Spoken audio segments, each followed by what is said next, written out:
तो राजा जनक के बाग की ओर सब बढ़े हैं। बड़ा सुंदर बाग है। यमसौ मदकल हंसोत्तंसित सरोज राज राजिता सरसी सरसी करोति में चेत। भगवान कहते हैं कि देखो इस बाग के मध्य में एक सुंदर सरोवर है और सरोवर की सीढ़ियाँ रत्न जड़ित सीढ़ियाँ हैं, सीढ़ियों में भी रत्न लगे हुए हैं और बड़ी विचित्र इनमें कारीगरी की गई है। इस सरोवर में मधुर मधुर कलहंस ध्वनि वाले हंस विहार कर रहे हैं और इसमें बड़े सुंदर कमल खिले हुए हैं। हे लक्ष्मण, इन सरोवरस्थ कमलों को देख के, हंसों को देख के हमारा मन बड़ा आनंदित होता है। बाग तड़ाग बिलोक प्रभु हर से बंधु समेत परम रम्य आराम यह जो राम ही सुख दे। तब सोचिए कि परमात्मा श्री रामचंद्र जी का नाम ही समस्त कल्प वृक्षों से युक्त आराम बगीचे के समान है। आराम है कल्प वृक्षाणाम। तो कल्प वृक्षों से युक्त एक नहीं अपितु अनंत कल्प वृक्षों वाले बगीचे के समान भगवान का नाम मंगलकारी है, अभिष्ट फलदायी है। फिर जिस बगीचे को देखकर भगवान ही आनंद का अनुभव करें वो कितना सुंदर और सौभाग्यवर्धक होगा। फिर मालियों से पूछे कि बताओ कौन कौन से फूल हमें ले जाने की अनुमति है। भगवान का तो सब कुछ भगवान ही का है, फिर भी एक मर्यादा होती है कि बताओ हमारे गुरु जी ने पुष्प मंगाए हैं, कौन कौन से फूल हम ले जावें। तो फूल चयन करने लगे। लता विटपाम तरितः कुसुमा वचयम नाटयति। भगवान फूल चुनने का नाटक करने लगे। नाटक करने का अर्थ है भगवान की इच्छा मात्र से सृष्टि हो जाती है तो इच्छा मात्र से फूल प्रकट कर लेते, लेकिन नहीं, बिना विशेष प्रयोजन के अपने ऐश्वर्य का प्रदर्शन भगवान नहीं करते, सामान्य मर्यादा का व्यवहार करते हैं। इसलिए हाथों से ये फूल को चुन रहे हैं कि इसी बहाने हमारे हाथों का स्पर्श पाकर इन फूलों का भी कल्याण हो, इन लता वनस्पतियों का भी उद्धार हो। तब क्या हुआ? ततो जानकी सखी विष्टिता देवीं पूजयितुं नंदनोदर तर वाली ललितमुपवनं गता। नंदन वन में जिस प्रकार से देवताओं के बगीचे होते हैं वैसे ही राजा जनक के उस मनोरम बगीचे में भगवती जानकी आई हैं। क्यों? ते अवसर से तातः आए गिरिजा पूजन जनन पठाई। गौरी जी का पूजन करने के लिए सीता जी को माता जी ने भेजा था गिरिजा पूजन करने के लिए। संग सखी सब सुभग सयानी गावहि गीत मनोहर बानी सर समीप गिरिजा गृह शोभा बरनि न जाई देखी मन मोहा। अब हुआ क्या? सरोवर के ही एक किनारे पर गौरी जी का मंदिर था और सरोवर के ही दूसरे किनारे पर भगवान फूल चुन रहे थे, लेकिन पेड़ों के पीछे थे, फुलवारी के पीछे थे तो उतने स्पष्टता से वो भी दिख नहीं रहे थे। तो उसी सरोवर में स्नान इत्यादि करके फिर अपने सखियों के साथ गौरी मंदिर में गई हैं और बहुत प्रेम से उन्होंने पूजन किया है और निज अनुरूप सुभग वर मांगा, अपनी योग्य वर की कामना वहाँ पर की है। उसी समय कोई सखी जी सीता जी का मंडल छोड़ के, सखी मंडल छोड़ के और इधर उधर सरोवर के और भी किनारों पर घूमने गई थी। फुलवारी की ओर बढ़ी तो अचानक से उसको ये दोनों भाई दिखे। तो देखकर तो पहले खड़ी रह गई कि ये भी क्या रूप है, क्या सौंदर्य है। ऐसे भगवान के आगमन का समाचार तो मिथिला में पहुंच ही गया था, जब नगर भ्रमण पिछले दिन किए सब जान चुके थे, लेकिन जो लोग नहीं भी देखे थे वो लोग भी भगवान के आगमन से आनंदित थे, आज देख लिए। तो अब आई दौड़ती हुई सीता जी के पास, तो सीता जी तो पूजा कर रही थी और सखियाँ इधर उधर और भी प्रबंध कर रही थी। तो एक सखी ने पूछा क्या हो गया, बड़ी प्रसन्न दिख रही हो आज। तो कुछ बोल ही न पावे। दासु दशा देखी सखिन पुलक गात जलु नैन कहो कारण निज हरस कर पूछहि सब मृदु बैन। सब प्रेम से पूछ रही कि क्या हो गया, रोवे खड़े हैं तुम्हारे, इतनी ठंड भी नहीं है।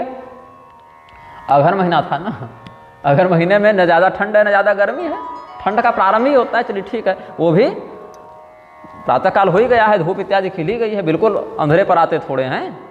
उसके बाद प्रेम के आंसू रुक ही नहीं रही नेत्रों से, बोले रो भी रही है, मुस्कुरा भी रही, हंसती भी है, रोती भी है, कुछ बोलती भी नहीं है, रोंगटे भी खड़े। हुआ क्या इसको?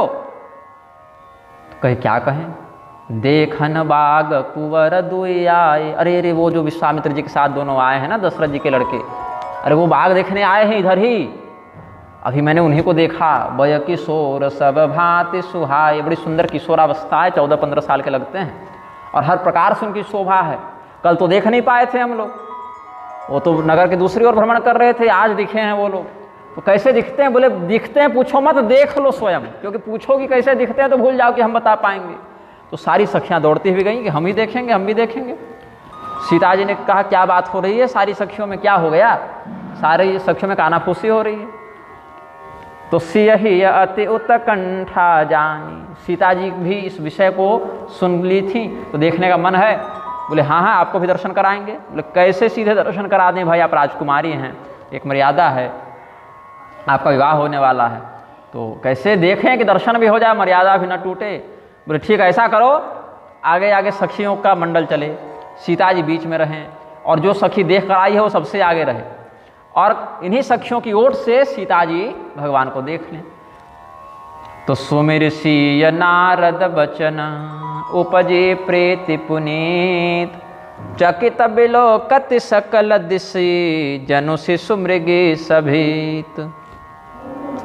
सीता जी तो जान ही रही हैं कि ये कौन है और हम कौन हैं, क्या ब्रह्म हैं और क्या ब्रह्म की शक्ति है, तो भगवती जान ही रही हैं, लेकिन इस रूप में पता नहीं किस प्रकार से अभिव्यक्त हुए हैं। अच्छा, सीता जी श्री राम जी के बारे में जानती थी पहले से। पद्म पुराण में आया है कि एक हंस का जोड़ा, एक पक्षियों का जोड़ा वहाँ आता था, और वो पक्षियों का जोड़ा कहाँ से आता था? वाल्मीकि जी के आश्रम से आता था, और वाल्मीकि जी रामायण लिखते थे और चेलों को पढ़ाते थे, ऐसे ही कुछ कुछ लिखते थे, बोलते थे। तो वहीं सुन सुन के श्री राम कथा के कुछ भागों को इन पक्षियों ने याद कर रखा था। वही जनकपुर में आके सीता जी के सामने बोलते थे, तो बड़ा सुंदर बोलते थे। तो सीता जी ने उनमें से एक पक्षी को कैद कर लिया, और गर्भवती थी पक्षिणी उसमें, अपने पति के वियोग में उसने प्राण त्यागे हैं। और पति ने भी शाप दिया सीता जी को कि मैं अगले जन्म में अयोध्या में आऊँगा और तुम्हें गर्भावस्था में अपने पति से वियोग करवाऊँगा। वही बाद में धोबी बना था, और उसी के शाप को चरितार्थ करने के लिए सीता जी ने श्री राम जी की सम्मति और अनुमति, आपसी मेल जोल से ही दूसरे वनवास का एक अभिनय किया है। तो पता तो था ही श्री राम जी के बारे में। तो क्या होता है, अगर प्रेम पहले का, उसको जुड़ने में समय नहीं लगता। ऐसे ही आशुबद्धनाथ ही प्रेम प्राग जन्मांतर सर्वतः, प्राग जन्मांतर संस्तव। अगर पिछले जन्म से ही किसी का कोई प्रेम का संबंध हो तो इस जन्म में उसकी स्थिति और प्रगाढ़ हो जाती है। तो पिछले जन्म और अगले जन्म का, इनका तो नित्य प्रेम संबंध है। भगवान श्री सीताराम जी का तो संबंध नित्य दाम्पत्य का है दिव्य लोक में। देवर्षि नारद के भी वचनों को सुनकर, क्योंकि देवर्षि नारद का जनक जी के यहाँ आना जाना था, तो वो भी भगवान के विषय में बताते रहते थे, तो सुनी हैं। और जब ये सखियां इधर उधर घूम रही थी तो इनके पायल की आवाज़ राम जी तक भी पहुंची। तो क्या कहते हैं, अएक एष मदक कलक करी कर, मदक कलक करी कनक श्रृंखला मणिरणितानुकारी मनोहारी कोपि कलकल समुल्लसति नूनम राजहंस सिंजित हारी मंजीर कुंजितमेतत् तदवश्यमिह सलील चलच्चरण रणन्मणिनूपुरया पुरांगनया कयाचन चंडिका यतनम आगच्छन्त्या भवितव्यम। अरे मतवाले हाथी के गले में जैसे सोने की चेन को लगा दिया जाए, सोने की श्रृंखला को लगा दिया जाए और उसमें मणियों को लगा दिया जाए, तो जैसे झंकार की ध्वनि होती है। इससे स्पष्ट होता है कि हाथी की चाल के समान ही कोई गजगामिनी इधर आई हैं। लेकिन बीच बीच में नूपुर की भी ध्वनि आती है, तो लगता है कि केवल ये हाथी नहीं, क्योंकि हाथी के तो गले में रहेगा, इसके तो चरणों में नूपुर हैं। तो कोई बहुत दिव्य युवती, स्त्री या किशोरी या कन्या कोई चंडिका देवी के, गौरी देवी के मंदिर की ओर आ रही है। तो क्या करें, हम लोग को जाना चाहिए क्या? लक्ष्मण जी से परामर्श किया है, थोड़ा सा झांका है, तो क्या ये राजकुमारी है, कथमियम राजकुमारी का? तो ऐसा भगवान ने थोड़ा झांका है। अब भगवान ने जब सीता जी को देखा, यही यहाँ स्पष्ट भी किया है, कंकन किंकिनी नूपुर धुनि सुनि कहत लखन सन राम हृदय गुनि, यही भाव वर्णन किया। फिर देखा ये तो सीता जी हैं, तो अचानक से सीता जी के स्वरूप को देखा, फिर नजरें हटाई, फिर तुरंत देखा। भय बिलोचन चारु अचंचल मनहु सकुचि निमित जे दिगम चल। अब निमि जी के वंश में सीता जी आई हैं, और भगवान श्री रामचंद्र जी होने वाले दामाद हुए। तो बेटी दामाद की इस प्रकार से प्रेम पूर्ण दर्शन में हम क्यों विघ्न उत्पन्न करें? ये तो श्रृंगार की एकांतिक वार्ता है। तो जो राजा निमि पलकों में वास करते थे, वो पलकों को छोड़कर भाग गए, तो पलकें गिरना बंद हो गई। यहाँ कहते हैं मन हो सकुचि निमित्त अजय दिगम चल गए। हम अपने बेटी दामाद कैसे आंतरिक प्रेम का दर्शन क्यों करें। वो चले गए और सीता जी के सौंदर्य का बड़ा सुंदर अनुभव किया है, श्री राम जी ने बहुत सराहा है। और सिय शोभा ही बरनि प्रभु आपनी दशा विचार, बोले सुचि मन अनुजसना वचन समय अनुहारी। लक्ष्मण जी भगवान को देख रहे हैं, भगवान सीता जी को देख रहे हैं, फिर थोड़ा संकोच करके क्या सोचेंगे लक्ष्मण जी, तो बात को थोड़ा घुमा कर भगवान बोले देखो लक्ष्मण यही हैं जिनके लिए इतना बड़ा यज्ञ किया गया है, राजा जनक की पुत्री यही हैं, इन्हीं को प्राप्त करने के लिए देश दिगंत के राजा यहाँ पर आए हैं। तात जनक तनयाय सोई धनुष यज्ञ जेहि कारण होई, पूजन गौरी सखी ले आई, करत प्रकाशु फिरई फूलवाई। जनक जी की पुत्री जानकी मैथिली सीता यही हैं जिनके निमित्त धनुष यज्ञ किया गया है। लगता है कि गिरिजा पूजन करने के लिए, गौरी पूजन करने के लिए इनकी सखियाँ इन्हें लेकर आई हैं और इनकी सुंदरता का जो दिव्य प्रकाश है उससे ये फुलवारी आलोकित हो रही है। लेकिन इनका दर्शन करके हमारा मन थोड़ा विचलित हो रहा है, ऐसा लग रहा है कि जैसे इनके प्रति हमारे मन में प्रेम का उदय हो रहा है, जबकि हमारा मन बड़ा संयमी है, इधर उधर भटकता नहीं है। अब ऐसा आज हमारे मन में क्षोभ क्यों उत्पन्न हो रहा है, थोड़ी बेचैनी क्यों हो रही है, एक अतृप्त प्रेम का वियोग भी बेचैन करता है, तो ऐसी अनुभूति क्यों हो रही है पता नहीं, विधाता जाने। लेकिन हमारे सुंदर अंग जो दाहिने अंग हैं वो सब फड़क रहे हैं और हम रघुवंशी हैं, रघुवंशी का मन ऐसे कहीं भटकता नहीं है, तो हमको और परिस्त्री की ओर तो बिल्कुल ही नहीं भटकता, रघुवंशियों का ऐसा मन है, तो पता नहीं इसका क्या कारण है। क्या कारण यही है, इन्हीं से विवाह होना है, यही कारण है। तो रघूणाम हृदय नैव प्रापुरन्या किल स्त्रियः, अन्य स्त्रियां, पराई स्त्रियां रघुवंशियों के मन को अपनी ओर नहीं खींच सकती हैं। दो काम कभी नहीं हुआ, रघुवंशी पीठ दिखाकर भागे नहीं और परस्त्री की ओर आकर्षित हुए नहीं, ये हमारे कुल का गौरव है, ऐसा भगवान कहते हैं। तो करत बत कहीं अनुजसन मनस्य रूप लुभान, मुख सरोज मकरंद छवि करय मधुपैव पान। भगवान अपने भाई से बात कर रहे हैं, मन में और आंखों में सीता जी की छवि बसी है और उन्हीं के सुंदर मुख कमल रूपी छवि का आस्वादन मन रूपी भंवरा कर रहा है। रघुवंशियों का कभी युद्ध में पीठ दिखाने का इतिहास नहीं, परिस्त्रियों के प्रति आकर्षित होने का इतिहास नहीं, याचक को खाली हाथ निराश करके भेजने का इतिहास नहीं। ये सब कहने के बाद भी भगवान कहते हैं कि अवश्य ही कोई न कोई इसमें विधाता की रचना है, कोई न कोई भवितव्यता है, तभी हमारा मन इधर जा रहा है। अब भगवान तब तक फुलवारी की ओट में छिपे, उधर से सीता जी ने भगवान को एक झलक देखा और तब तक जैसे सीता जी और इनकी नज़रें मिली, भगवान संकुचित होकर थोड़ा सा अंदर आ गए और सीता जी बेचैन हो गई। फिर कुछ देर के बाद भगवान अपना दर्शन कराते हैं।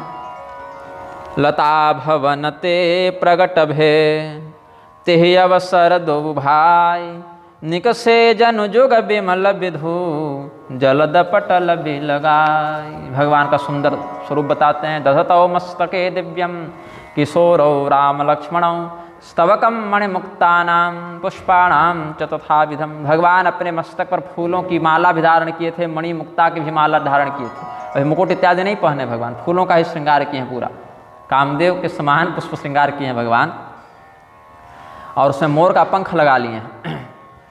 भगवान का बड़ा सुंदर स्वरूप वर्णित करते हैं। इंदोरर्धम समम रुच्यम ललाटम सुमनोहरम ऊर्ध्वपुण्ड्रेण शुभ्रेण भालदेशे विराजितम कुंडलेन सुदीप्तेन मकराकार शोभिना राजम तम तु कपोलेन हरिन मणिनिभेन च बिभ्रतं च मनोजस्य दिव्यचापाकृति भ्रुवोवलकश्च महानील शोभयं तम मुखाम्बुजं नासया सुखनासाया कर्षं तम च महाछविं पूर्णचंद्राननं रामं करुणां तम दीर्घलोचनं त्रिरेखया शोभमानं कमुकंठं मनोहरं त्रिगूढ़जत्रुपीनांशं हृदि कौस्तुभधारणं महत्या वैजयन्त्या च हारेणापि सुशोभितं भुजद्वयेन शोभं तं मङ्गलैर्वलयैरपि इन्द्रनीलमणिश्यामं कोमलाकृतमव्यजं केहरिकटिपटपीतधर सुषमाशीलनिधान देखि भानुकुलभूषण ही बिसरा सखिन अपान। अपना भाव अपनी देहिक स्थिति को सखियाँ भूल गई हैं। फिर एक धैर्यवती सखी ने सीता जी का हाथ पकड़ा और कहा कि क्या आंखें बंद करके क्या सोच रही हो। भगवान की छवि को देख के नेत्र बंद करके ध्यान कर रही थी सीता जी।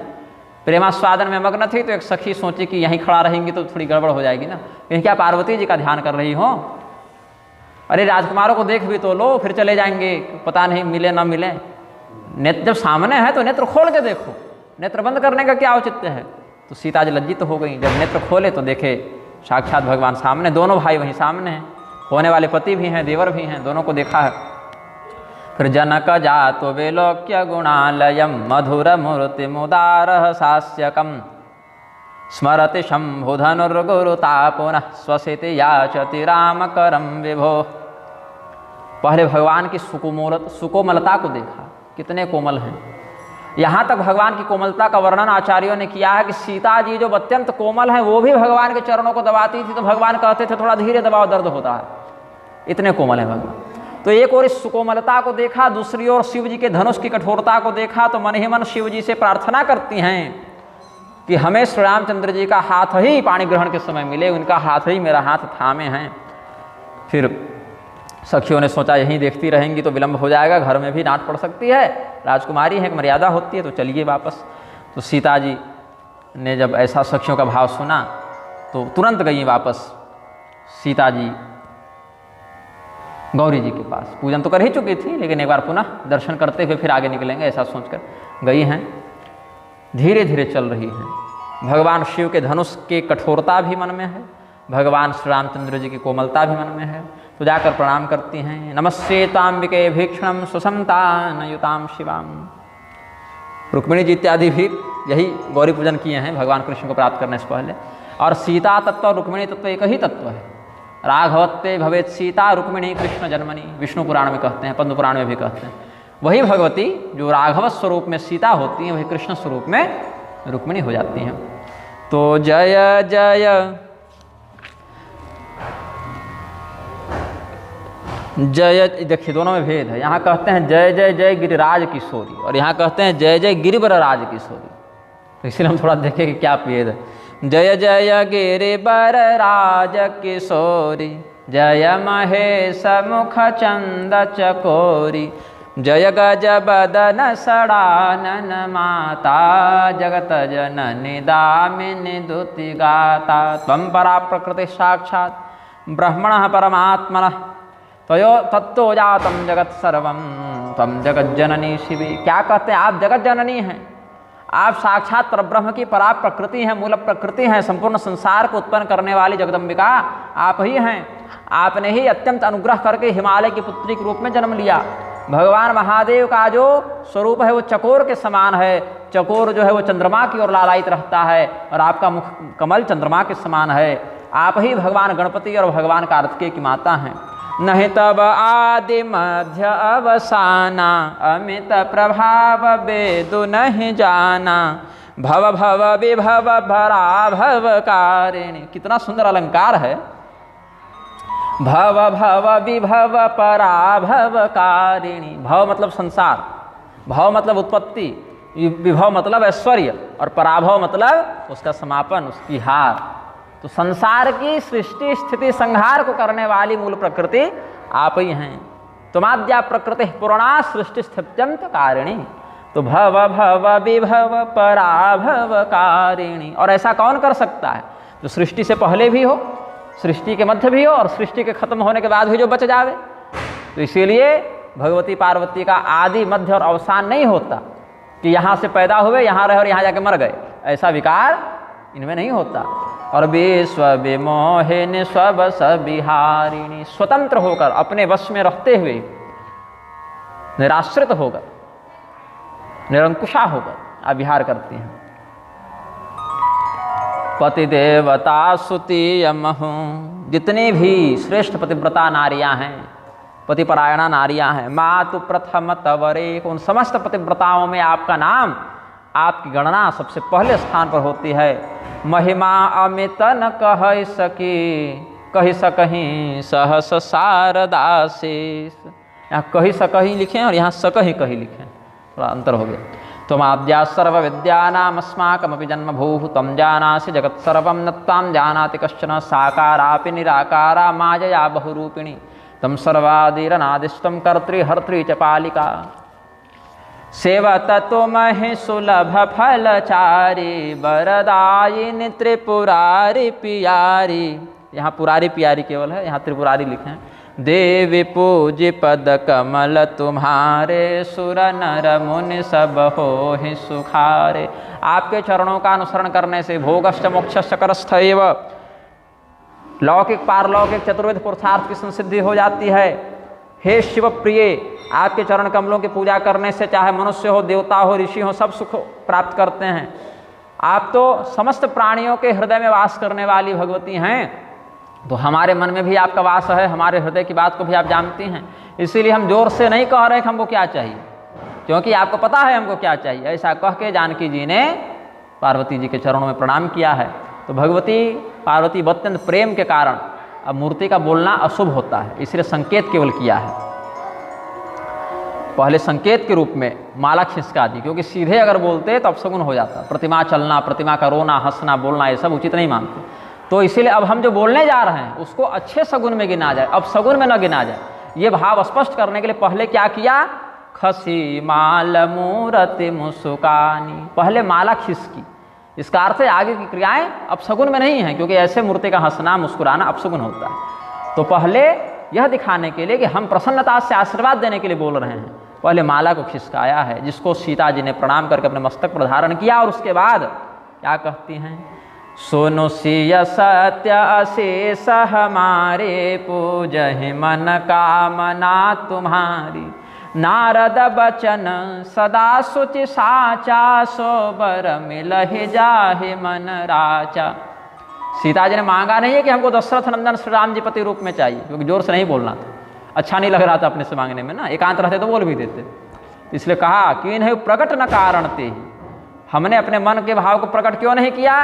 क्योंकि मोर मनोरथ जान होनी के, हमारे मन के मनोरथ को तो आप जान ही रहे हैं, अभिलाषा जान ही रहे हैं। तो पार्वती जी क्या कहती हैं कि हमारी सच्ची आशीष सुनो, सच्चा आशीर्वाद सुनो कि तुम्हारे मन में जो कामना है वो पूर्ण होगी। नारद जी ने कहा था ना कि तुम्हारा विवाह राम जी से होगा, ऐसा भी बता चुके हैं। नारद जी ने हमको भी यही कहा था हमारे समय में, और नारद जी का वचन झूठा नहीं होता, इसलिए तुम बिल्कुल निश्चिंत रहो। जैसे हमारे मन में शिव जी बस गए थे और देवर्षि नारद के वचनों पर भरोसा करके हमने तपस्या की, भगवान को प्राप्त किया, वैसे ही देवर्षि नारद के वचनों पर भरोसा करो, तुम्हें श्री राम जी अवश्य पति रूप में प्राप्त होंगे। लौकिकानां हि साधूनां अर्थं वागनुवर्तते, ऋषीणां पुनराद्यानां वाचमर्थोनुवर्तते। पुरी के शंकराचार्य स्वामी निश्चलानंद सरस्वती जी एक प्रवचन में कह रहे थे कि सिद्ध महापुरुषों की वाणी का अनुसरण प्रकृति भी करती है। अब इस बात पर बहुत से लोग हंसने लगे, मजाक उड़ाने लगे, लेकिन उत्तर रामचरितम ये भाव आया है कि लौकिकानां हि साधूनां अर्थं वागनुवर्तते। जो सामान्य साधु होता है, सामान्य व्यक्ति जो होता है, सदाचारी होता है, उसकी वाणी अर्थ के अनुसार होती है, मतलब जैसा अर्थ है वैसी उसकी वाणी होगी। लेकिन जो सिद्ध महर्षि होते हैं उनके मुख से जो निकल जाए अर्थ, उस वाणी का अनुसरण करने के लिए विवश हो जाता है। इसलिए शाप और आशीर्वाद दोनों उनका लग जाता है। कह दे कि भस्म हो जा तो भस्म हो जाता है व्यक्ति, उनकी वाणी का ही अनुसरण अर्थ करने लगते हैं। तो मनु जाहि राचे वो मिलहि सोबरु, सहज सुंदर सावरो, करुणा निधान सुजान, शील स्नेह जानत रावरो। एहि भांति गौरी अशीष सुनि, सिय सहित हिय हरसि अली। तुलसी भवानी पूजि पुनि पुनि, मुदित मन मंदिर चली। जान गौरी अनुकूल, सियहि हरसन जात कही, यहाँ जाई कही, यहाँ जात कही लिखे। मंजुल मंगल मूल, वाम अंग फरकन लगे। स्त्रियों का वामांग स्फुरित होना, फड़कना शुभ मानते हैं। तो देवी जी ने जो वरदान दिया उसको भी सबने नहीं सुना, बस जिसने मांगा और जिसने बोला, बस वही लोगों के मध्य ये बात रही। ये नहीं कि कोई आकाशवाणी हो गई और सारे मिथिला वाले जान गए, ऐसा नहीं है। अंदर की बात अंदर में रही। देवी जी से वरदान प्राप्त किया कि जो तुम्हारे मन में हो गया ना वही तुमको मिलेगा। तो कैसे इसकी पुष्टि हो? तो सहज सुंदर सांवरो, जो सांवला राजकुमार दिखा भी तो सहजता से ही सुंदर है, बड़ा शील चरित्र उसका बढ़िया है, करुणा निधान है, और वो कैसा वर है वो तुम्हारे प्रेम को जानता है। ऐसा नहीं कि एक तरफा प्रेम है, ये प्रेम परिपूर्ण है, अपूर्ण नहीं है। एक तरफ का प्रेम तो अधूरा होता है, लेकिन वो भी तुमसे इतना ही प्रेम करते हैं। इस प्रकार से देवी पार्वती का आशीर्वाद सुनकर, गौरी जी का आशीर्वाद सुनकर सीता जी बड़ा हर्षपूर्ण भाव से, निश्चिंत भाव से कि अब तो हमारे मन का मनोरथ पूर्ण ही हो गया, ऐसा सोचकर अपना वह जो माला भगवती ने दी थी उसको लेकर घर चली हैं। फिर भगवान भी वापस आए गुरु जी के पास, और यहाँ पर जो घटना फुलवारी में घटित हुई थी सब गुरु जी को बता दी कि गुरुदेव हम लोग फूल लाने गए थे, वहाँ राजा जनक की पुत्री सीता जी का दर्शन हुआ। क्योंकि गुरु जी से कुछ छिपाना नहीं चाहिए, जो बात जैसी थी बिना मन में कोई छल किए हुए गुरु जी को बता दिया। तो गुरु जी समझ गए कि राम जी के मन में भी सीता जी के प्रति प्रेम है। तो गुरु जी भी आशीर्वाद देते हैं कि सुफल मनोरथ हो ही तुम्हारे, राम लखन सुनि भये सुखारे। तुम्हारी मनोकामना पूर्ण हो, ऐसा श्री राम जी और लक्ष्मण जी को आशीर्वाद दिया है। फिर भोजन इत्यादि करके कुछ कथा पुराण का प्रसंग बना। सायंकाल का समय आया तो गुरु जी ने कहा कि ठीक है जाओ अब संध्या इत्यादि करो। फिर उस दिन पूर्णिमा की रात्रि थी। अच्छा, कार्तिक महीना चल रहा था उस समय, क्योंकि घर में तो भगवान का विवाह ही हो गया है। तो पूर्णिमा की रात्रि थी, ऐसा यहाँ टीका में वर्णन करते हैं। और उसके बाद भगवान आगे धनुष भंग करते हैं। तो राजा दशरथ जी सबको भी आने में कुछ समय लगा ना, इसीलिए जन्म सिंधु पुण्य बंधु विष दिन मलिन सकलंक सिय मुख समता पावकी में चंद्र बापुरो रंक। क्या कहते हैं कि ये जो पूर्णिमा का परिपूर्ण चंद्र है, इसका मुखमंडल भी सीता जी के मुखमंडल के समान नहीं है। ये भी हम तुलना नहीं कर सकते। क्यों नहीं कर सकते? क्योंकि एक तो एक खारे समुद्र से जन्म लिया है। ऐसे तो क्षीर सागर था, लेकिन क्षीर सागर में भी समुद्र से जन्म लिया है। और हलाहल नामक विष का भाई है। दिन में इसका प्रकाश दिखता नहीं, इसमें कहीं कहीं दाग धब्बा भी है। तो बेचारा ये चंद्रमा सीता जी के मुख की समानता कैसे कर सकता है? फिर इस चंद्रमा में और क्या दोष है कि समयानुसार ही घटता बढ़ता है, जबकि सीता जी की सुंदरता घटती बढ़ती तो नहीं है। दूसरी क्या समस्या है कि इसको बार बार ग्रहण लग जाता है समयानुसार। सीता जी के मुख चंद्रमा में तो कोई ग्रहण नहीं लगता। ये सब बातें कही हैं। और सीता जी की सुंदरता का वर्णन करते हुए भगवान ने फिर शयन भी किया। फिर प्रातःकाल उठे हैं। प्रतनम्याथ गुरोः पादौ सुस्वापामित विक्रमः प्रत्युत्थाय ग्रजः प्रातर्भ्रातरं प्रत्यवोचत। भगवान लक्ष्मण जी, भगवान श्री राम जी उठे हैं। अब गुरु जी के साथ एक निर्णय लिया गया कि आज हम लोग धनुष यज्ञ देखने जाएंगे। लक्ष्मण जी तो पहले ही घोषणा कर दी कि प्रभु आज तो धनुष तोड़ देना है और सीता जी से आप विवाह कर ही लीजिए। अब क्या इतना विलंब करना, जब पहुंच गए हैं तो आज धनुष भंग कर ही दिया जाए। हमको तो लगता है कि जैसे ही आप उस जगह पर पहुंचेंगे, जैसे सूर्य के आने से अंधकार दूर हो जाता है, वैसे ही आपके आने से धनुष का गुरुत्व रूपी अंधकार समाप्त हो जाएगा, दूर हो जाएगा, ऐसा कहा। तो रवि निज उदय ब्याज रघुराया प्रभु प्रताप सब नृपन दिखाया तब भुज बल महिमा उदघाटे प्रगटे धनु विघटन परिपाटी। आज सूर्योदय केवल नहीं हुआ है, आज एक सूर्य आकाश में उदित हुए हैं और आपके समान दूसरा सूर्य मिथिला में उदित हुआ है। और इसीलिए जैसे उस सूर्य के आने से अंधकार चला गया, वैसे इस सूर्य के आने से राजाओं का जो प्रतापांधकार है वो नष्ट हो जाएगा और आपकी महिमा प्रकाशित हो जाएगी। तो लक्ष्मण जी के ऐसे साम्य वचनों को सुनकर भगवान मुस्कुराए। फिर स्नान ध्यान किया, गुरु जी के पास गए। गुरु जी बोले कि ठीक है, कुछ देर में राजा जनक के दूत आएंगे निमंत्रण लेके, तो चलना है। एतस्मिन्नंतरे गत्वा शतानंदो महामते जनकानुमते नैव वाक्यम चेदमुवाच। जनक जी ने अपने गुरु जी को, अपने पुरोहित जी को निवेदन किया कि आप महर्षि विश्वामित्र को जाकर कहें कि उन दोनों राजकुमारों के साथ यहाँ जल्दी आ जाएं।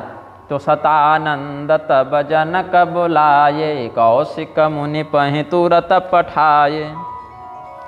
और कौशिक मुनि जब वहाँ क्या होता है, शतानंद पद बंदि प्रभु बैठे गुरु पहि जाय चलहु तात मुनि कहे वो तब पठवा जनक बुलाय। जब शतानंद मुनि आकर विश्वामित्र जी को कहे हैं कि राजा जनक ने आपको बुलाया है, चलिए, तो भगवान दूसरे शिविर में थे, क्योंकि बहुत सैकड़ों ऋषि महर्षि थे, तो भगवान का अलग शिविर था। तो गुरु जी के शिविर में ये निमंत्रण आया है। तो गुरु जी ने कहा कि जरा उन दोनों राजकुमारों को तो बुला लाओ। तो एक चेला जाकर भगवान को बुला लाया।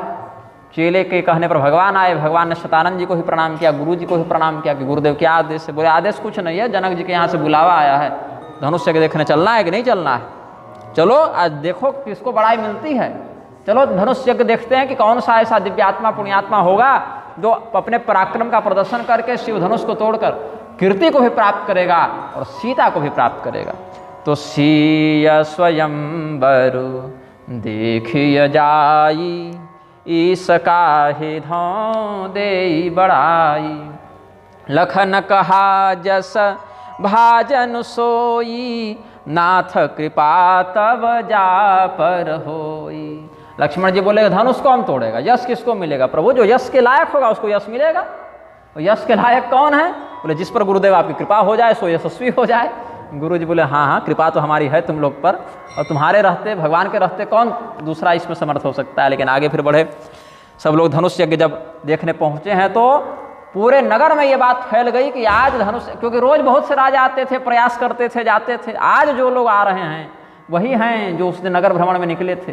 तो सब व्यक्ति अपना काम धंधा छोड़ के भगवान के दर्शन के लिए वहाँ पहुँचे हैं। गुण सागर नागर बरबीरा, सुंदर श्यामल गौर शरीरा, राज समाज विराजत रूरे, उड़गन महु जन जुग विधुपुरे। 3 प्रकार के वहाँ पर श्रेणी थे, 4 प्रकार की श्रेणी।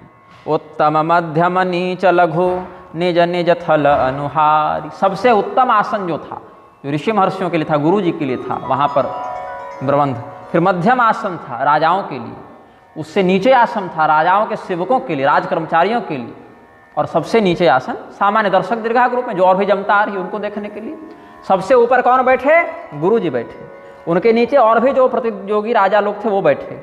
उनसे नीचे राजाओं के भी नौकर चाकर अंगरक्षक सेनापति मंत्री ये सब बैठे, और सबसे नीचे जनता बैठी हुई थी। ये अपने अपने महत्व के आधार पर सब बैठे हुए थे। लेकिन भगवान कहाँ बैठे, तो कहते हैं भगवान तो वहाँ बैठे जहाँ गुरु जी बैठे थे। मतलब भगवान को सर्वोच्च आसन ही यहाँ प्रदान किया गया। और भगवान जब बैठे तो कैसी शोभा हुई, जैसे बहुत से तारागण हैं, उनके मध्य में 2 पूर्ण चंद्रमा बैठे हुए हैं। तारागण राजाओं के समान हो गए, और भगवान की शोभा, लक्ष्मण जी की शोभा 2 पूर्ण चंद्रमा के समान हो गई। लेकिन यहाँ भी एक विशेष बात क्या है, जिन्ह के रही भावना जैसी, प्रभु मूर्ति तिन्ह देखी तैसी। जिसके मन में जो भाव था भगवान का दर्शन उसने उसी रूप में किया। देखहि भूप महारण धीरा, मनहु वीर रसुधरे शरीरा। मल्लानाम सनिर्नृपा नरवरो, ऐसा करके भाव है ना।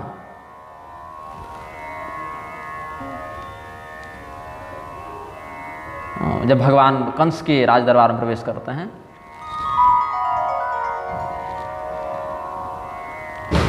मल्लानाम सनिर्नृणाम नरवरो स्त्रीणाम स्मरो मूर्तिमान, ऐसे करके कुछ भाव स्मरण आ रहा है। यही भाव यहाँ भी वर्णित है। जो बड़े बड़े पराक्रमी राजा थे उन्होंने जब भगवान को देखा तो क्या लगा कि मानो वीर रस ही साक्षात शरीर धारण करके अपने पराक्रम का प्रदर्शन करता हुआ यहाँ विराजमान है। और जो लोग कुटिल राजा थे, कपटी राजा थे, जिनमें कुछ छल कपट इत्यादि विद्यमान था, उनको तो भगवान को देख के लगा मानो साक्षात भयानक को दंड देने वाला यहाँ पहुँच गया हो हमें। और जो राक्षस लोग वहाँ राजा का वेश बना के गुप्त रूप से बैठ गए थे, उनको जब भगवान का विग्रह देखने में आया तो लगा कि तिन्ह प्रभु प्रगट काल सम देखा। साक्षात मृत्यु ही, काल ही यहाँ पर बैठ गया ऐसा लगा। और पूर्वासिन देखे 2 भाई, मल्लाश्चमल्लं च नरा नरेन्द्रं स्त्रियस्मरं गोपगणा प्रजेशं, पिता सुतं दण्डधरं ह्यसन्नो मृत्युं च कंसो विबुधा विराजं, तत्त्वं परं योगिवराश्च भोजा देवं सदा रंगगतं बलेन, पृथक पृथक भावनया ह्यपश्यन् सर्वे जनास्तं परिपूर्णदेवं। भगवान कृष्ण भी जब प्रवेश किए हैं रंग भवन में कंस के पास, वही हुआ ना, गर्ग संहिता से बताया हमने। कैसा लगा, मल्लाश्च मल्लम, पहलवानों ने भगवान को देखा तो लगा ये भी कोई पहलवान है, और नरा नरेंद्रम, मनुष्यों ने देखा तो लगा ये हमारे राजा हैं। और स्त्रिय स्मरम गोपगणा ब्रजेशम, स्त्रियों ने देखा तो लगा कामदेव हैं। और जो ग्वाल बाल आए थे वो अपने ब्रजेश्वर, ब्रजेश के नाम से हैं, ये ब्रजराज हैं, हमारे ब्रजमंडल के राजा हैं। पिता सुतम, पिताजी ने देखा तो लगा कि ये हमारा पुत्र है। और दंडधरम ह्यसन्नो मृत्युम च कंसो विबुधा विराजम, दुष्टों ने देखा तो लगा कि ये दंडधारी हैं, हमें दंडित करने आए हैं। और कंस ने देखा तो लगा ये साक्षात हमारी मृत्यु है। देवताओं ने देखा तो परम तत्व तो यही हैं, परमात्मा यही है, ऐसा अनुभव किया। तो अलग अलग भावना से लोगों ने देखा, यही भाव यहाँ है। जोगिन परम तत्वमय भाषा शांत शुद्ध सम सहज प्रकाशा, पूर्ववासियों ने देखा तो लगा कि ये हमारे नेत्रों को आनंदित करने वाले दोनों मनुष्यों के आभूषण रूप हैं। स्त्रियों को लगा कि ये साक्षात कामदेव हैं। जो विद्वान थे उनको भगवान विश्व रूप में दिख रहे हैं, जिनके बहुत से हाथ पैर इत्यादि थे। बहुमुख कर पग लोचन शीशा, तो विश्वरूप किनको दिखा? जो विद्वान थे। जनक जी ने भगवान को देखा तो क्या कहते हैं? जनक जी ने देखा तो लगा ये हमारे कुटुंबी हैं, हमारे बड़े हितैषी रिश्तेदार हैं, बिल्कुल हमारे आत्मीय हैं, बंधु हैं। जनक जी की पत्नी ने या और भी जो स्त्रियां थी, जो सीता जी की चाची थी, माँ थी, मौसी थी, फुआ थी, मतलब माता की पीढ़ी में जो स्त्रियां आ जाएंगी, उन्होंने देखा तो लगा ये तो हमारा ही बालक है, हमारा ही पुत्र है, ऐसा लगा। जो भक्त थे भगवान के, उनको अपने इष्टदेव का दर्शन हुआ, तो अलग अलग भाव से सबों ने भगवान का दर्शन किया है।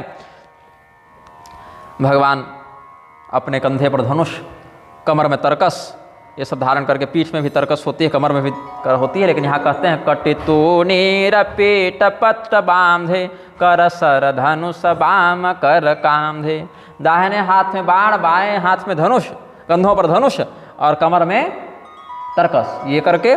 और पीत यज्ञ उपवेत सुहाये नख शिख मंजु महाछ विछाए, नाखून से लेके और माथा तक, शिखा तक भगवान की शोभा ही शोभा है, कहीं कोई दोष नहीं है, कोई दोषण नहीं है। सुंदर यज्ञोपवीत भगवान ने धारण किया हुआ है, पीले रंग का, और सिंह के समान चलते हुए, बैल के समान हृष्टपुष्ट कंधों से युक्त भगवान वहाँ पर पहुँचे हैं।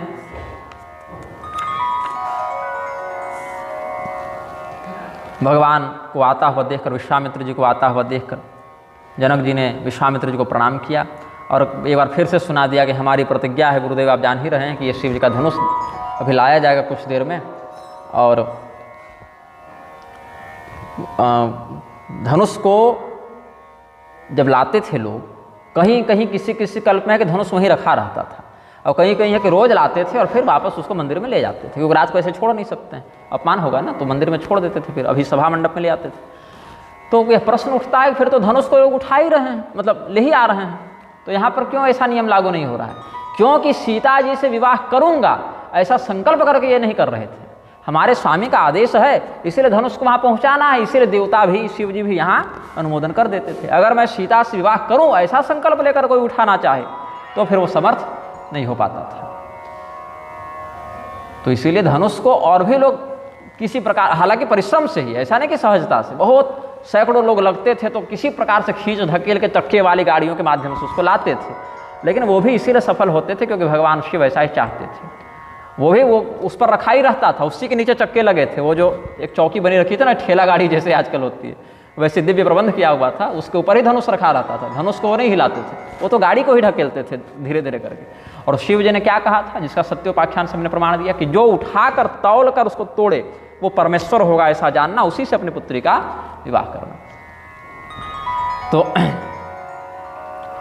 भगवान को आया हुआ देखकर पहले तो सबका मुंह लटक गया, जो राजा लोग वहाँ प्रतियोगी बन के बैठे थे कि हमारा तो पत्ता साफ, और कोई बात नहीं, ये लोग सुकुमार हैं, ये क्या तोड़ पाएंगे धनुष, धनुष तो हम में से ही कोई तोड़ेगा। फिर कहा कि नहीं नहीं, देखो 2-3 दिन से सुनने में आ रहा है कि इन्होंने ही सुबाहु को मारा, इन्होंने ही ताड़का को मारा, इन्होंने ही अहिल्या को तारा, तो हो भी सकता है, पहले भी ऐसा अलौकिक पराक्रम तो इनका सिद्ध है, तो ये भी मार सकते हैं, ये भी तोड़ सकते हैं धनुष। बोले तुझसे क्या हो गया, एक बार तो सीता के लिए हम मृत्यु से भी लड़ जावे, एक बार कालहु कि न हो सियहित समरजित बहम सो, यह सुने अपर भूप मुस्काने धर्मशील हरि भगत सयाने।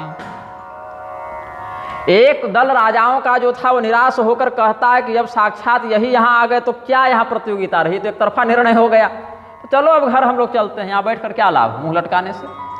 दूसरे राजा बोले कि क्या बोलते हो, ये धनुष तोड़ेंगे, ये 14-15 साल के लड़के, अरे हमारे जैसे जैसे पराक्रमी राजा पसीना छूट गया धनुष न उठा सके, आज फिर प्रयास करेंगे हम लोग, आज ज़्यादा खा पी के आएँ, ज़्यादा ताकत बटोर कर आएँ, ज़्यादा शक्तिशाली बनकर आएँ। और अगर कदाचित धनुष तोड़ भी देना तो विवाह होने देंगे तब न विवाह करेंगे, हम लोग सब राजा एक साथ इनके विरुद्ध युद्ध छेड़ देंगे। सीता को प्राप्त करने के लिए तो एक बार हम लोग यमराज से भी लड़ जावे, ये तो फिर भी राजकुमार हैं, राजा के बालक हैं, 14-15 साल के लड़के हैं। तो कुछ जो राजा वहाँ भगवान के भक्त थे उनको थोड़ी पता था कि भगवान ही यहाँ आ जाएंगे, वो तो ऐसे भी हर स्वयंवर में राजा लोग आते जाते रहते, तो यहाँ भी आए थे।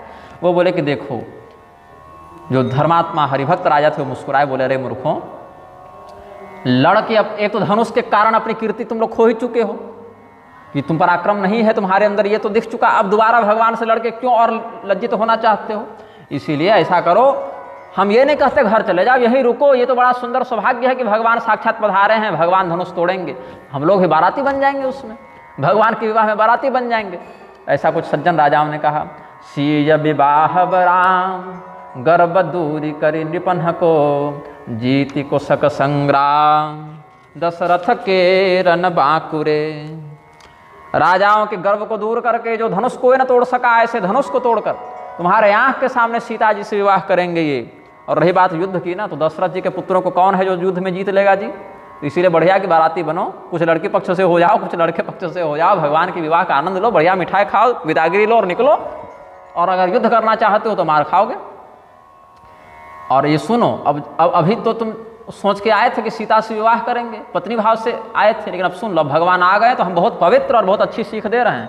अब तुरंत उनमें मातृभाव रखना शुरू करो। सीख समार सुनु परम पुनीता, जगदम्बा जानहु जय सीता, जगत पिता रघुपति विचारे, भर लोचन छबिले हु निहारे, सुंदर सुखद सकल गुण राशि, ये दो बंधु शंभुर बासी।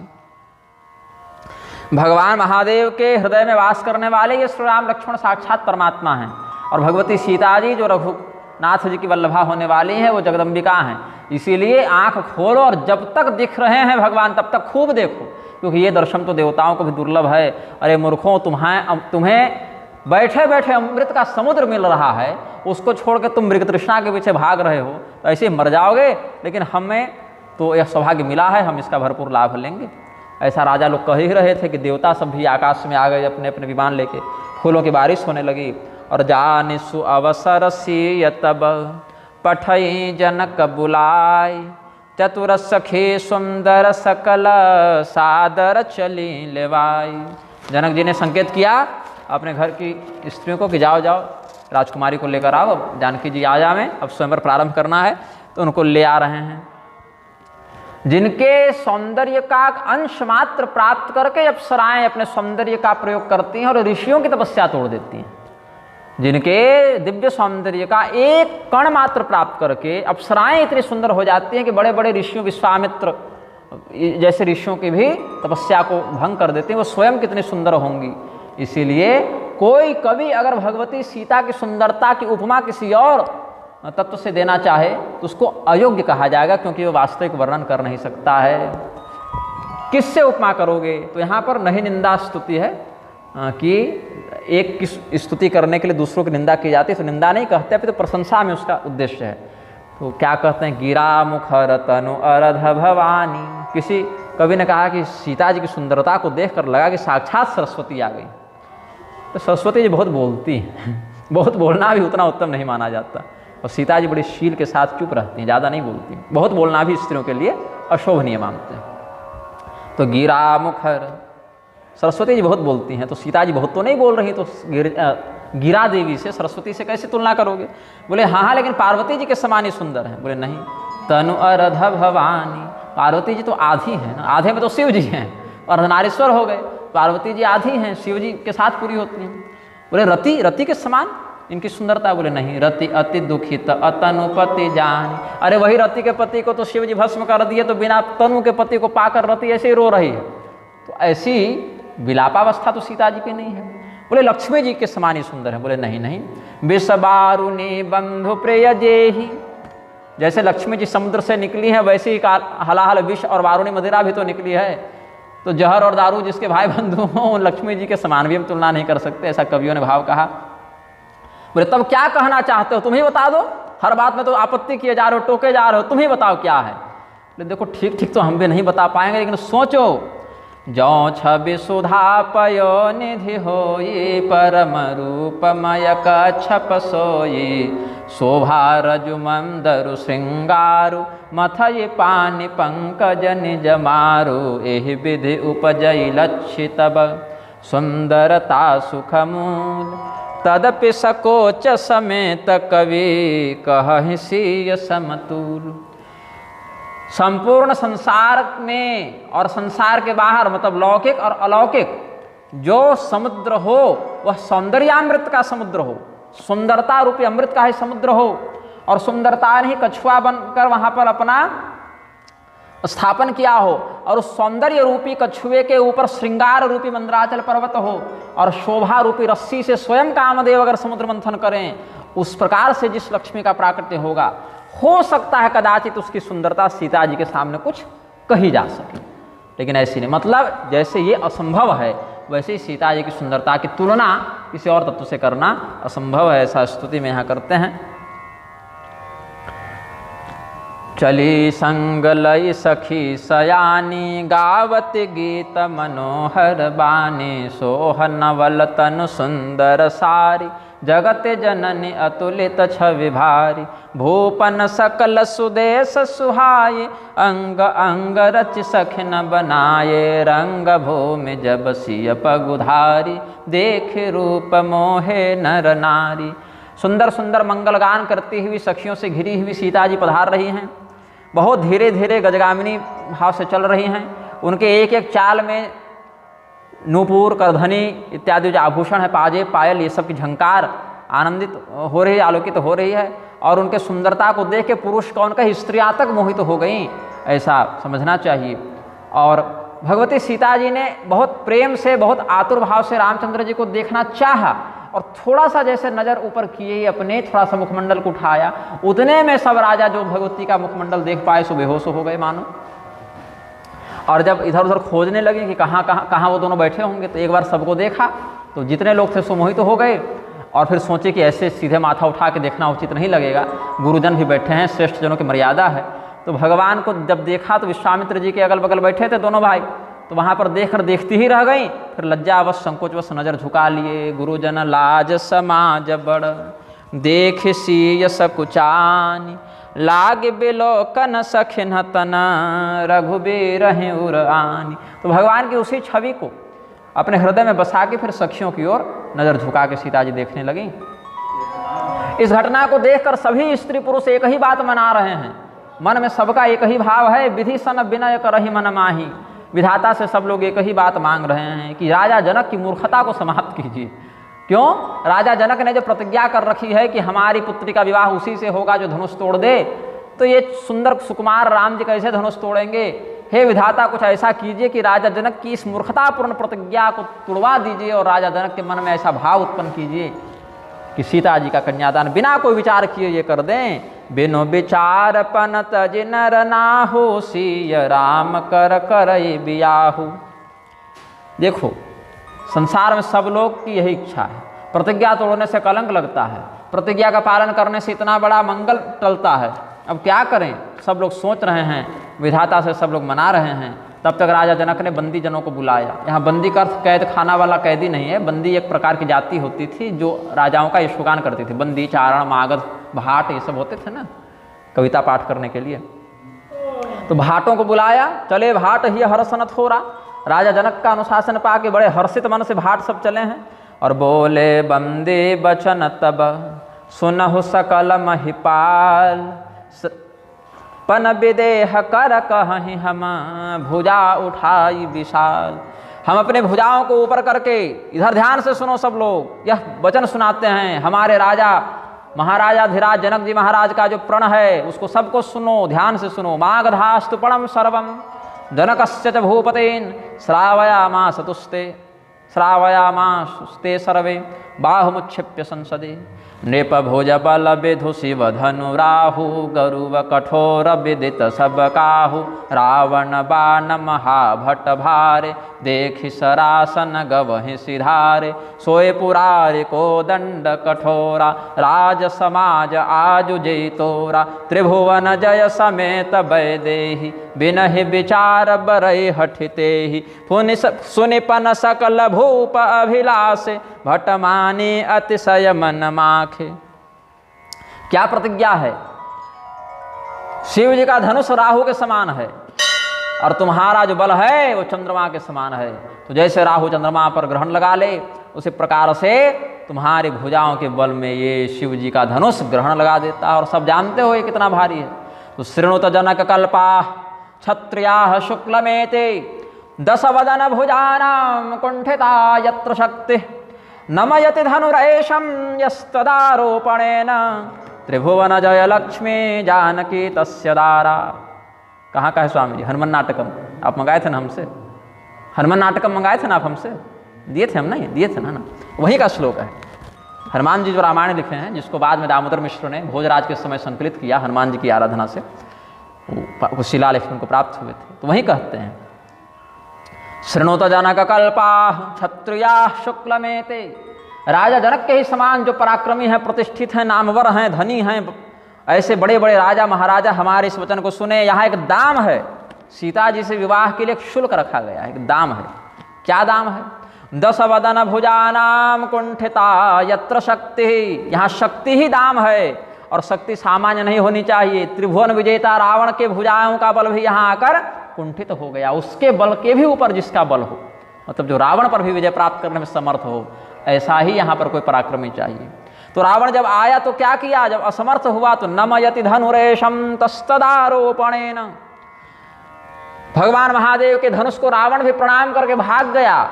उस धनुष पर जो प्रत्यंचा चढ़ा दे उसको दो चीजें एक साथ मिलेगी। ये वीर्य शुल्क स्वयंवर है, मतलब यहाँ पराक्रम ही वह कीमत है जिसको चुका के तुम सीता जी को प्राप्त कर सको। या कोई रुपया पैसा की बात नहीं है, पराक्रम रूपी दाम चुकाओ। और त्रिभुवन जय लक्ष्मी जानकी तस्य दारा। त्रिभुवन में तो रावण विजयी है ही, और रावण के ऊपर भी जिसका पराक्रम सिद्ध हो जाए उसको त्रिभुवन विजेता का भी मिल जाए प्रमाण पत्र, और जानकी तो पत्नी रूप में प्राप्त हो ही जाएंगी। तो तत्श्रुत्वा भूभुज सर्वे व्यायामं चक्रिरे मुदा। कश्चित परिकरम बद्ध्वा धनुषो निकटम जयौ। जितने राजा थे सब व्यायाम करने लगे। हाथ अब हाँ ठीक है हम तोड़ेंगे, कहीं अंजर पंजर जो हमारा ढीला न पड़ जावे। हाथ पैर फ्री करने लगे, अब धनुष तोड़ना है, थोड़ा अंगूठी फोड़ लेते हैं, उंगली फोड़ लेते हैं। तो और कुछ लोग अपने अपने सेवकों को बोले कश्चित परिक्रम बद्ध्वा, कि चलो तो जी थोड़ा देखते हैं कैसा धनुष है, साथे चलना, अकेले नहीं जाएंगे, तो चलो साथ में तुम भी।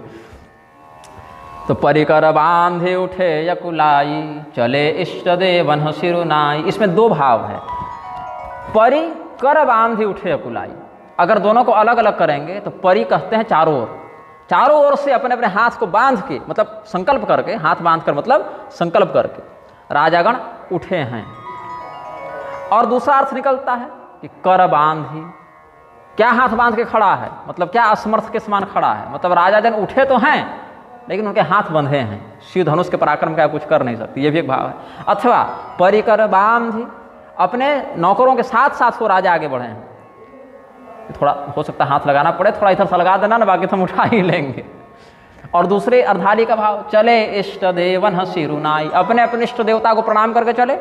और इष्ट देव न सिरुनाई, ये भी कुछ आचार्य कहते हैं कि यहाँ पर निषेधात्मक अर्थ है कि अपने इष्ट देव को बिना प्रणाम किए चले, इसीलिए किसी का काम बना नहीं, क्योंकि काम बनाने से पहले वो राजा लोग अपने इष्ट देव को प्रणाम करते थे, और आज ये काम बनना ही नहीं है, इसलिए इष्ट देव को प्रणाम करना भूल गए। अथवा ये भी भाव है कि इष्ट देव की भी स्तुति अधर्म के लिए नहीं करनी चाहिए, ये लोग अधर्म के लिए कर रहे हैं ना, इसीलिए इष्ट देवों ने साथ नहीं दिया। तो क्या करते हैं, तम किता की तक शिव धनुधर ही, तम किता की तक शिव धनुधर ही, क्रोध के आवेश से तिरछी नजरों से देख के और भगवान शिव के धनुष को देखते, अरे यही धनुष है क्या, इसको तो हम ऐसे उठा दें।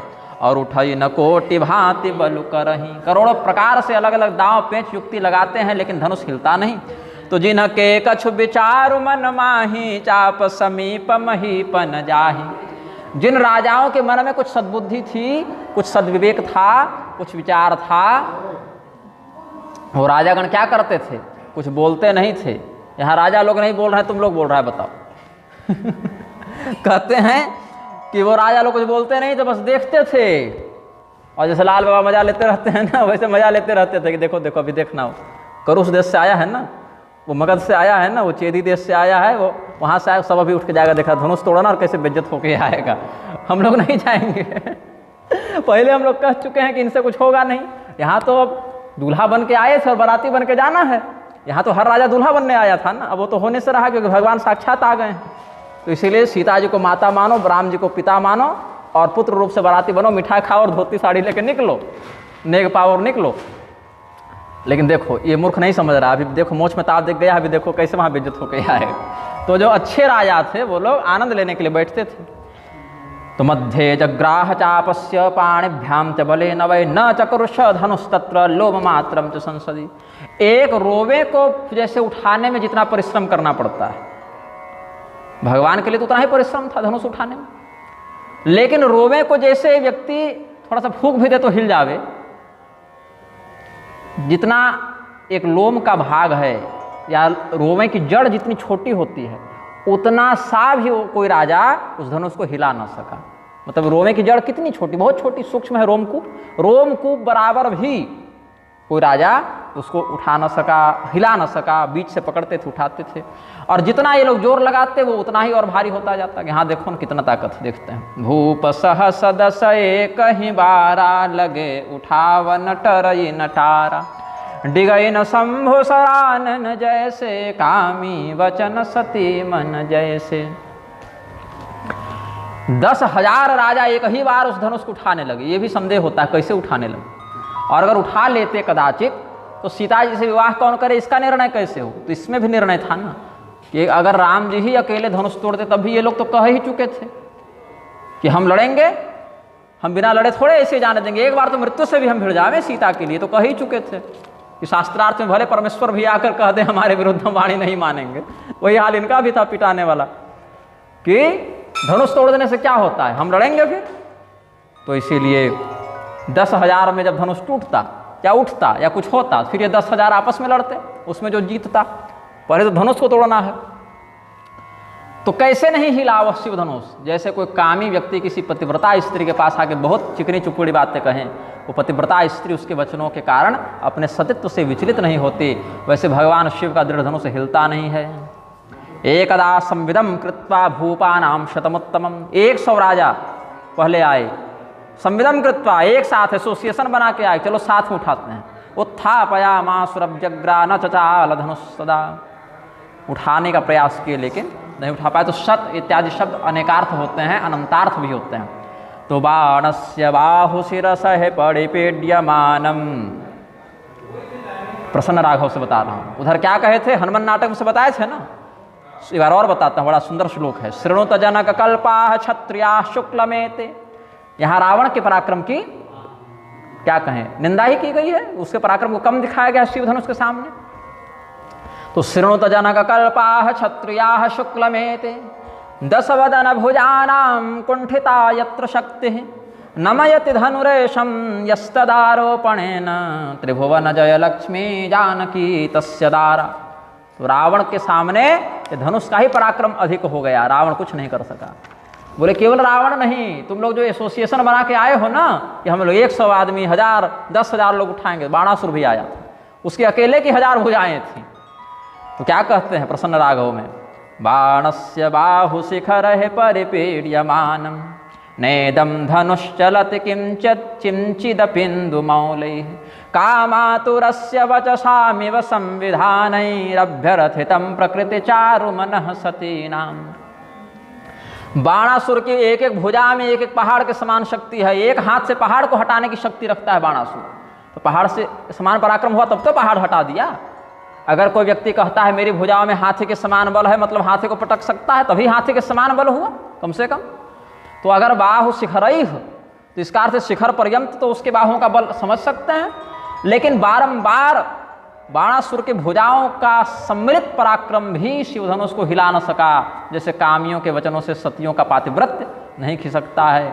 तो सब राजा उसी प्रकार से उपहास के पात्र हुए जैसे कोई बिना वैराग्य के ही संन्यास ले ले और बाद में आरूढ़ पतित हो जावे, तो उसका जैसे समाज में उपहास होता है। सब निप भये जोग उपहासी, जैसे बिनु विराग सन्यासी।